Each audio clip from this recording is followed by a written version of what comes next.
It's good to have you with us, Matthew, at New York Stock Exchange. Yeah, well, thank you for having me. Well, today everyone's both on the street and China's talking about trade war. So do you think there's still the risk of escalation of a trade war? There will be some sort of trade war, regardless of how much negotiation takes place. But I think the important part is that both sides are now agreeing to meet under the understanding that there can be a resolution that is foreseeable in the future.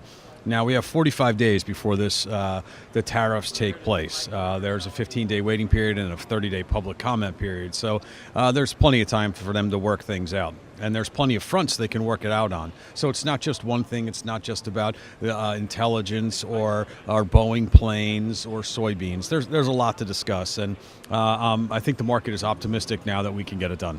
While the pundits are talking trade wars, Chinese officials are taking the latest U.S. provocations in stride. So how do you see the China side response?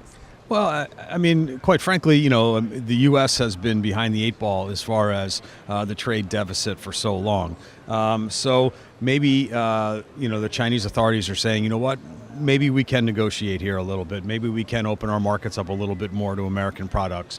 But I can't imagine that they're going to give up too much leverage. Right now, they've got a lot of things that are going on in their favor, mainly the domination of Chinese goods in the world. So, they started with a small response, but again, that's in response to Trump's big response of $50 billion. So, somewhere in the middle, maybe that's manageable. Maybe it works for both sides without an escalation. Do you think there's more like a warning than an actual action?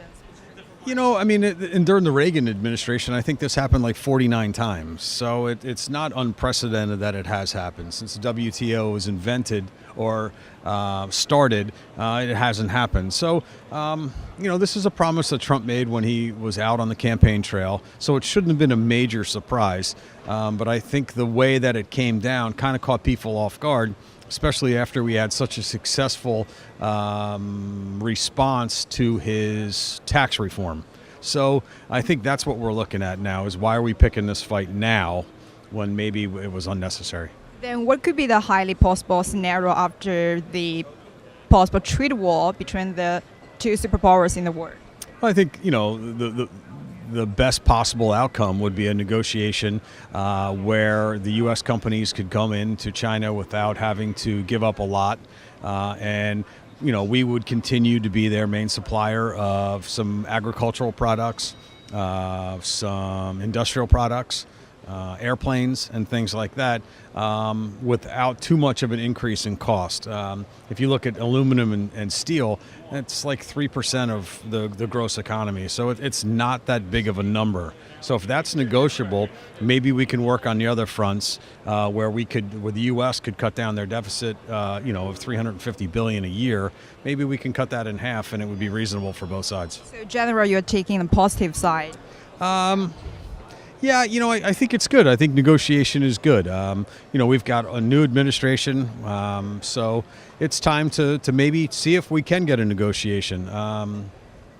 So I am positive. I think it was a massive overreaction last Thursday and Friday when the market was down over 1,100 points. So we saw some of that recoup yesterday. We're seeing a little bit of it today, and that's despite some of the tech names not being major performers. 好的，感谢您的收看，我们下期再会。